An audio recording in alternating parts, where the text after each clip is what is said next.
What's your problem? What's your problem? I don't get what your problem is. Hi, my name is Kaylin. And I'm Adam. And this is What's Your Problem, where today we'll be discussing developing an effective social presence in your distance learning course. We'll send it over to Jason to tell us more. Jason? Thanks, Kaylin. Our second episode for the season is about social presence. First, it's probably a good idea to explain exactly what we mean by social presence in terms of distance learning. According to elearningindustry.com, social presence is defined as being connected and interacting with other human beings as real people through the medium of communication being used. This show is a form of social presence. We thought a web series would be an ideal way to interact with the DL faculty in a way that is real and engaging. Social presence can be the key dimension of the entire online learning experience. What am I talking about? Like Jesse Eisenberg in the incomparable film The Social Network, I'm talking about taking the entire social experience of college and putting it online. So Adam, Kaylin, can we do that? Thanks, Jason. One of the most difficult things about engaging in an online course is not being able to see the other people who are taking the class with you. After all, you're a community. When you walk into a traditional classroom on the first day of a new semester, you can see your students' faces. They can see each other. Everyone in the room begins to connect faces with names, and that often leads to the creation of a more communal and engaging learning environment. However, in an online classroom that is often dominated by text and videos of people who aren't directly involved in the classroom community, this simple connection is sometimes lost. Luckily for us, this simple problem has a relatively simple solution: avatars. Blackboard allows each of its users to add a representative image or avatar to their profiles.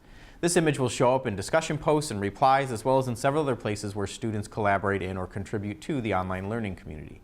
It also allows students to make that face-name connection that can often be lost when participating from behind a screen.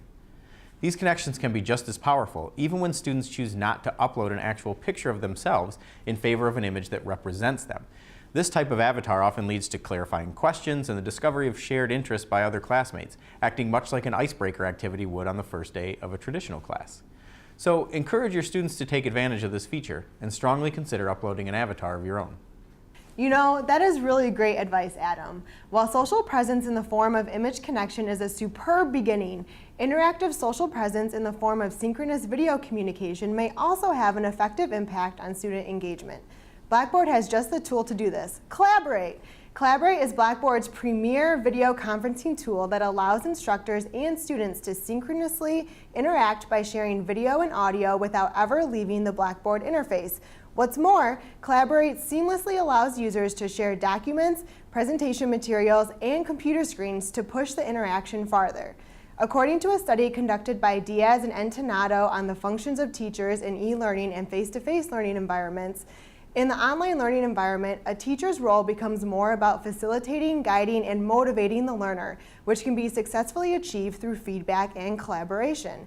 Synchronous interactions can effectively take place through Collaborate in the form of lectures, presentations, discussions, live polls, breakout groups, and more. These interactions can be student-teacher or student-student. There are advantages to both types of interactions, and both squash the fears of isolation. Thanks, Kaylin. But now I think we need to stop Collaborate and listen to our third solution. The last tip for improving social presence in your online classroom is to incorporate more personal audio and video. In a face-to-face classroom, your students see and hear you on a regular basis, and there's no reason that can't be true for your online courses as well. Blackboard makes it easy to create short audio and video recordings from within your course and share them with students.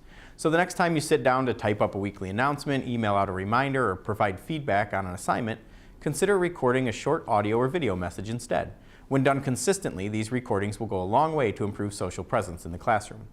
Not only can these recordings be more personal and engaging for your students, but they can actually be easier to make and are more likely to be viewed by students than traditional text-based communications. So, as a quick recap, social presence is a game changer for online learning, and Blackboard has some simple tools that make it so much easier to make your presence known. Avatars can bring a new level of recognition and personality to the online classroom dynamic. Collaborate reduces student isolation and builds interaction while also varying content delivery.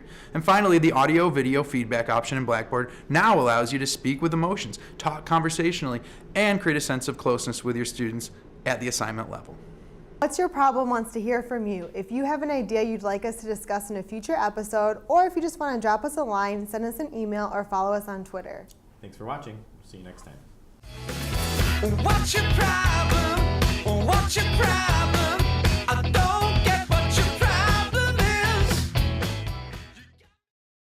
Welcome to Schoolcraft. Welcome to college.